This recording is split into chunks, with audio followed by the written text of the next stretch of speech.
வருக வருக. தலைவரின் தலைமை உரை.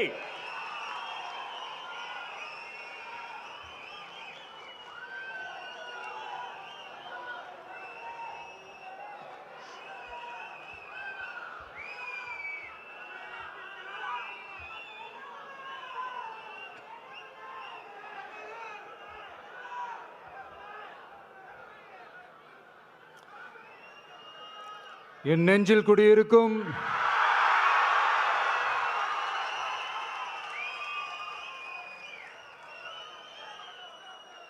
என்னுடைய தோழர்களுக்கும் தோழிகளுக்கும் தமிழக மக்களுக்கும் என்னுடைய வணக்கம்.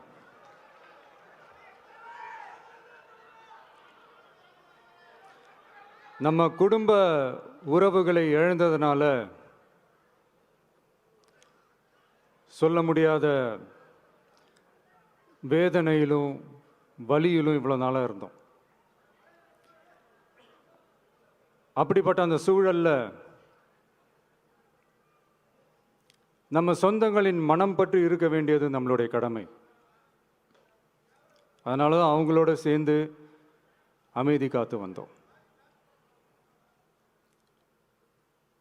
ஆனால் இப்படி அமைதி காத்து வந்த நேரத்தில் நம்மளை பற்றி வன்ம அரசியல் வலைகள், அர்த்தமற்ற அவதூறுகள்னு இந்த மாதிரி நிறையா விஷயங்கள் நம்மளை பற்றி பின்னப்பட்டன, பரப்பப்பட்டன. இது எல்லாமே சட்டம் மற்றும் சத்தியத்தின் துணை கொண்டு துடைத்து எறிய தான் போகிறோம்.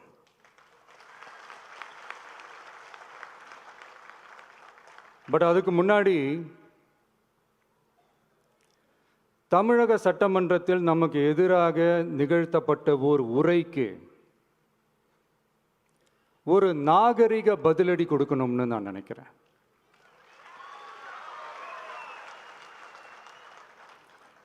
அரசியல் செய்ய விருப்பமில்லை, அரசியல் செய்ய விருப்பமில்லைன்னு அடிக்கடி சொல்ற முதல்வர் நம்மளை குறிப்பிட்டு பல்வேறு அவதூறுகளை பதிவு செய்வதன் வாயிலாக பெருந்தன்மையை பேரளவில் மட்டுமே பேசும் முதல்வர் 15/10/2025 அன்னைக்கு தமிழக சட்டமன்றத்தில் நமக்கு எதிராக பேசிய பேச்சில் எவ்வளவு வன்மத்தை கக்கியுள்ளார் என்பதையும், எப்படிப்பட்ட ஒரு அரசியல் செய்ய முயல்கிறார் என்பதையும் தமிழக மக்கள் உணராமலா இருப்பாங்க?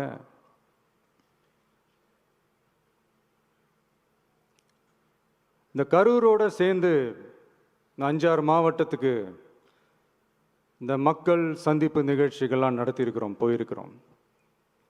அங்கெல்லாம்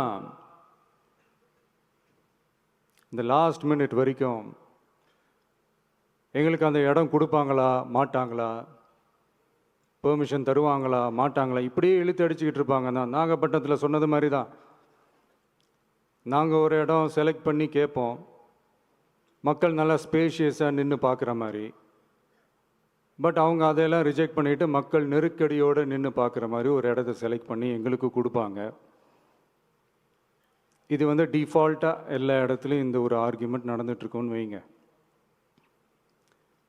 அது மட்டும் இல்லை, இந்தியாவிலேயே எந்த ஒரு அரசியல் கட்சி தலைவருக்கும் கொடுக்கப்படாத கண்டிஷன்ஸ். பஸ்ஸுக்குள்ளேயே இருந்து பார்க்கணும், மேலே கை காட்டக்கூடாது, இப்படிலாம் ஒரு அதீத கட்டுப்பாடுகளை கொடுத்த உடனே எங்கள் சைட்லேருந்து ஒரு அறிக்கையும் வெளியிட்டோம். அது மட்டும் இல்லை, தமிழக வெற்றி கழகம் சார்பாக அனைத்து கட்சிகளுக்கும் சமமாக ஒரு முறையான ஒரு பொது வழிகாட்டு முறைகள், SOPஸ்ன்னு சொல்லுவாங்க, அதையும் வழங்கணும்னு சொல்லி உயர்நீதிமன்றத்தையும் நாடி இருக்கணும். இதுவும் தமிழக மக்கள் உணராமலா இருப்பாங்க?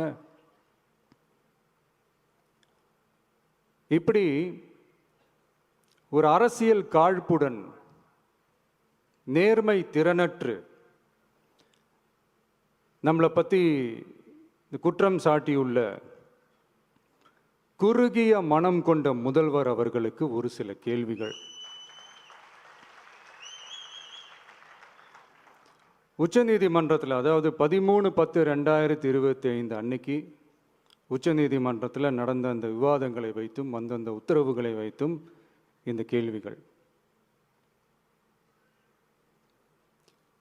இப்படி பொய் மூட்டைகளாக நம்மளை பற்றி இந்த அவதூறுகளை அவிழ்த்து விட்ட முதல்வர் அவர்களுக்கும் திமுக அரசுக்கும் சார்பாக கோடிகளை கொட்டி அமர்த்தப்பட்ட அறிவார்ந்த வழக்கறிஞர்கள் அவங்க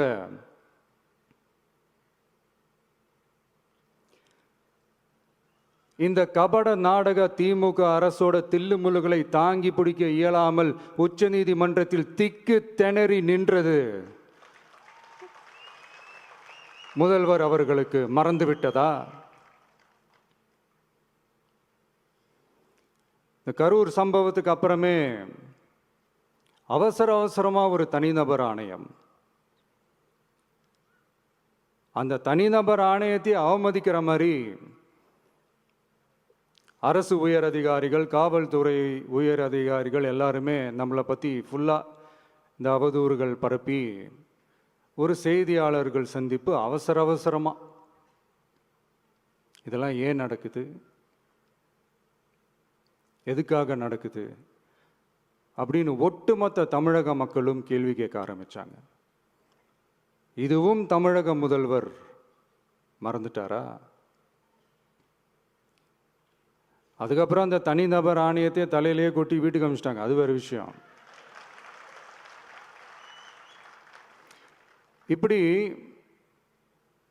இப்படிலாம் கேள்வி கேட்ட உடனே ஏதாவது பதில் சொல்லி ஆகணும்ல. அதனால சட்டமன்றத்தில் பேசும்போது உண்மை நிலையை தெளிவுபடுத்தத்தான் அப்படின்னு ஏதோ இந்த சட்ட ரீதியாகவும் சத்தியத்திற்காகவும் நடந்தது போல ஏதோ சாமர்த்தியமாக பேசுகிறதா நினச்சி பேசியிருக்காங்க. இப்படி ஒரு 50 வருஷமாக பொது வாழ்க்கையில் இருக்கிற ஒருத்தவங்க ஒரு முதல்வர் அவர்கள் சொன்னது எவ்வளவு பெரிய ஒரு வடிகட்டின பொய், சப்பை கட்டுன்னு நான் சொல்லலை, உச்ச நீதிமன்றம் சொல்லியிருக்கிறாங்க. அவங்க சொன்னதெல்லாம் கொஞ்சம் என்னன்னு கொஞ்சம் லைட்டாக பார்ப்போமா?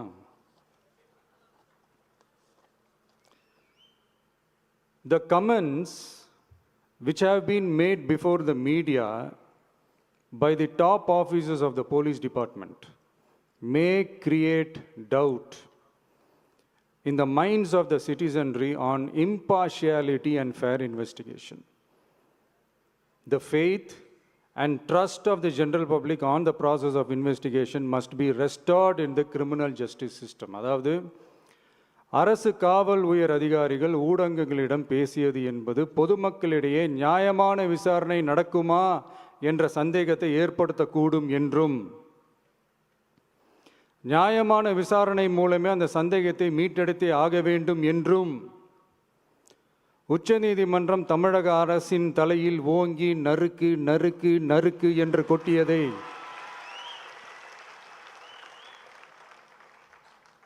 முதல்வர் அவர்கள் மறந்துட்டாரா?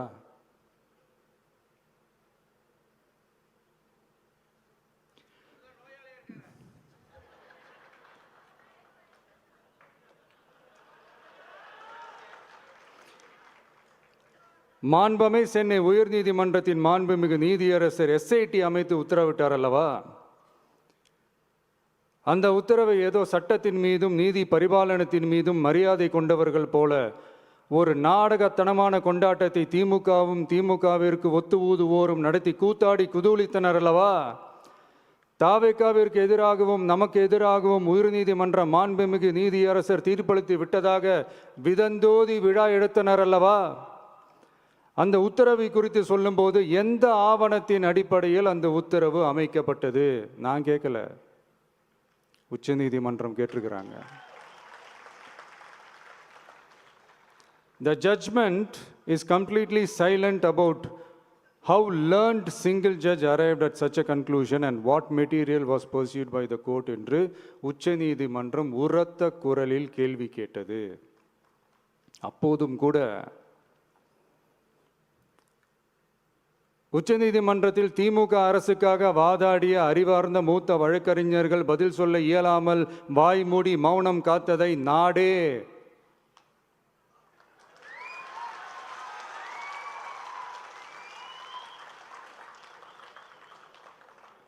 பார்த்ததல்லவா? இதையும் முதல்வர் அவர்கள் மறந்துட்டாரா?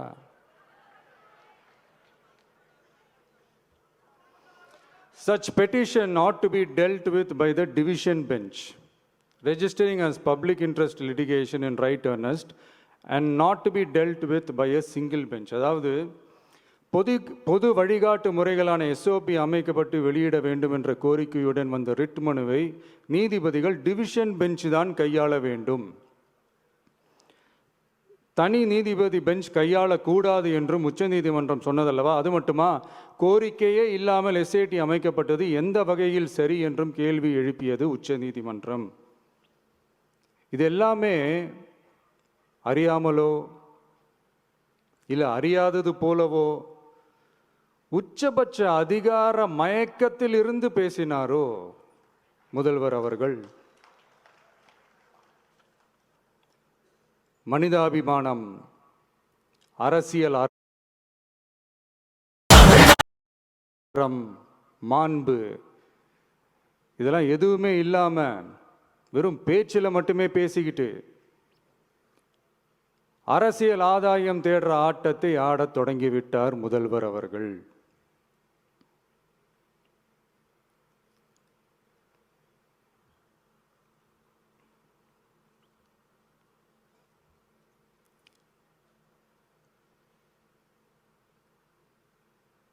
இதெல்லாம் என்ன அவங்களுக்கு புதுசா? என்ன 1969க்கு அப்புறமே எப்போ கட்சி அவங்க கைக்கு வந்ததோ,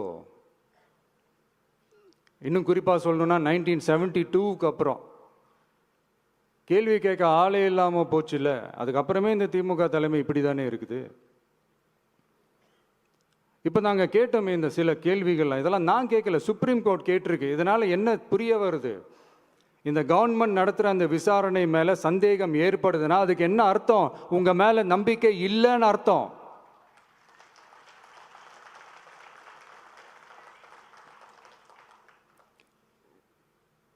இதெல்லாம் ஏன் எதுக்காகன்னு முதல்வர் அவர்களுக்கு புரியுதா?